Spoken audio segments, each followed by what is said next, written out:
ایک be be نبی پاک کو لائی صفوان بن معطل صحابی ہے رضی اللہ تعالیٰ عنہ اندی بیوی آکے آدھی ہے سونےوں میرا خاوند ہے میں روزہ رکھنیاں روزہ تڑوا دیندہ ہے میں نماز پڑھنیاں رات نو نماز سلام پھرا دیندہ ہے خود دن چڑے نماز پڑھتا ہے ادھر میری طرف کھیا جے خود دن چڑھ جاندہ ہے پھر فجر دی نماز پڑھتا ہے اے بی بی نے آکے شکوہ کیتا صحابہ کرام دی جماعت موجود ہے آمینہ دے لال جناب محمد صلی اللہ علیہ وسلم بی بی دیاں گلاں سنی جاندے نے اے بی بی اپنے خامن دیاں شکایتاں آمینہ دے لال نو لائی جاندی ہے آقا فرماندے نے صفوان بن معطل کتھے وے رضی اللہ تعالیٰ نو او کول ہی بیٹھا ہے او صحابی بھی مجلس اندر بیٹھا ہے آندہ جی سونے ہو میرے آقا فرماندے نے صفوان اے تیری بیوی کہہ رہی ہے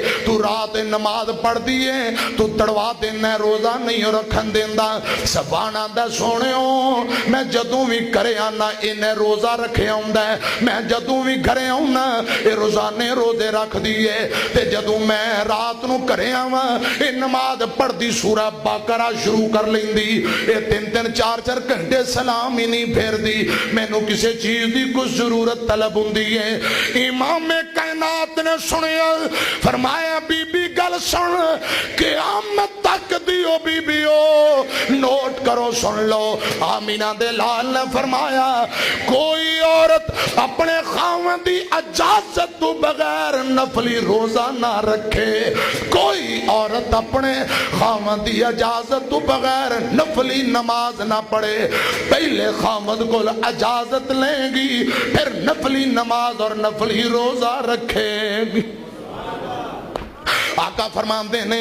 جی میں تیرا خاوند کہندہ ہوں جو کریا کر اندی اجازت تو بغیر نفلی نماز بھی نہیں اندی اجازت تو بغیر نفلی روزہ بھی نہیں حضرات خاوند دا مقام بیان ہو رہا تے جلدی نلاندی سونے ہو اے دن چڑے نماز پڑھتا ہے دن چڑھ جاندہ ہے فجر دی نماز پڑھتا ہے روایت سکے بند روایت جے میں ذمہ داری نال گل کر رہا ہوں تے میرے تیرے پاک پیغمبر نے فرمایا اوہ صفوان تو دن چڑے فجر کیوں پڑھنا ہے گل کیے آندہ میں زمینداراں میں جٹ بندہ کھیتی باڑی کرنا سونےوں ادھی ادھی رات تک فصل نو پانی لانا میں فصل دا خیال رکھنا کھیتی باڑی کرنا دنیں بھی رات بھی میں رات نو تھکیا کٹیا پچھلی رات نو آؤنا محبوبہ تھکیا ہونا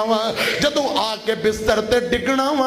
میری آنکھ نہیں کھل دی جان بوجھ کے نہیں تھکاوٹ دی وجہ نال میں سون جانا آنکھ نہیں کھل دی دن چڑے آنکھ کھل دی